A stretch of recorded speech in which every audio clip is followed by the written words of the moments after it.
Hi, welcome to Pleasure Sports. Today we're going to take a look at the new Syncro for women. This is a 543 millimeter wetsuit, so this is for a little bit colder waters, or if you have a low tolerance for cold water.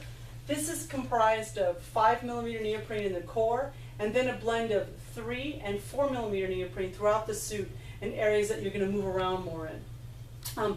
This suit comes in all black with the green hits of logo. It's really nice. Take a look at the back here. You've got that classic shapely Roxy design. It's anatomically cut to fit a woman's body naturally.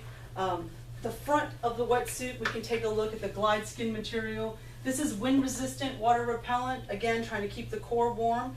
The stitching used on this suit is a blind stitch seam. So what we have in manufacturing along these shapes is they're first glued together and then they're blind stitched. And a blind stitch just goes halfway through both pieces of neoprene so that you don't have water leaking into the suit unnecessarily.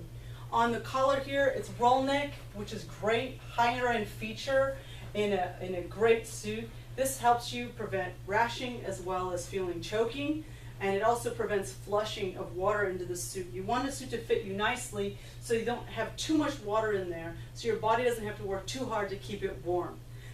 The suit's anatomically cut to fit a woman. It has abrasion resistant knee pads. It's got 100% F Light neoprene, which is a proprietary neoprene by Roxy, and it's really stretchy.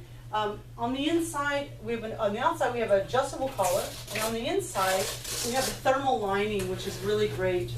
This thermal lining actually is a bio fleece, and what this does is it retains heat that your body creates, and it also wicks away water so that your body stays nice and warm. So you have it on the back side of this material on the back, the shark skin material, as well as the front shark skin material. You have it as well. Again, all trying to keep the core organs nice and warm so that you pump warm blood out into the extremities. So in colder waters, don't forget that it's really important to protect your hands and your feet, which your wetsuit does not take care of, because the neoprene doesn't go into a glove. So gloves are really important to flush getting the right size glove that water doesn't go flushing into and filling up like a balloon. You want to get nice snug gloves that help keep compression on your hands so the blood can flow back to your heart. Same thing with your boots. You do not want them to be too big and filling up with water. And your boots go inside your wetsuit, and your wetsuit goes around your boots, not your wetsuit into your boots, because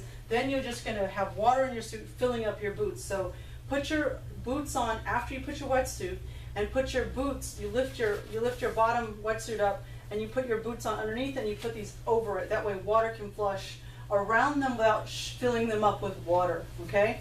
Really important. I like to remind folks buy the colder water wetsuits to protect their head, protect their hands, and protect their feet. It's really important. And if you get really cold easily, it's totally okay to buy one of the thermal johns or vests that have heat wires in them, so you can actually wear a battery-powered heating vest, and we have those too, and those are also helpful if you're very sensitive to cold waters. Otherwise, you can wear another thermal layer inside. We have thermal layers made of polyfleece materials, so you'll find these synthetic materials. One of them is called polyfleece, and it looks like a rash guard, and will give you an extra bit of warmth. You can also wear a neoprene vest. So again, great features in this suit. A little bit of extra knowledge, I think, goes a long way when it comes to taking care of your suit. Another thing I want to tell you about is making sure that when you hang your suit up after it's wet, hang it flat around the waist or flat on a larger object, or use a wetsuit hanger, which has a big shoulder built in. And there's dryers. It's actually called a wetsuit dryer, or you can use a wetsuit hanger. Wetsuit hanger typically looks like this, so it's bigger, and that'll help prevent a hanger from breaking on you, as well as hangers damaging the shoulders. So you want a big wetsuit hanger, or you want a wetsuit dryer. The other thing I like to remind folks about is the wash for your wetsuit.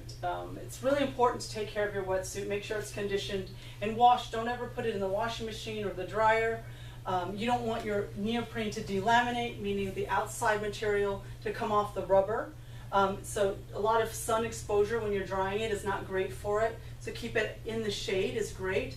Or I said the wetsuit hanger to dry, the hang air dryer. And also using a antimicrobial wetsuit wash is wonderful too. And that'll condition the suit, and the ingredients in those washes are not types of ingredients that will harm the wetsuit, because they've been tested from a pH level, and so they don't have the more harmful chemicals. So treat your wetsuit right and it'll last a bunch of seasons. So if I missed any detail at all on the Syncro 543 wetsuit, you can learn more about it on our website at pleasuresports.com.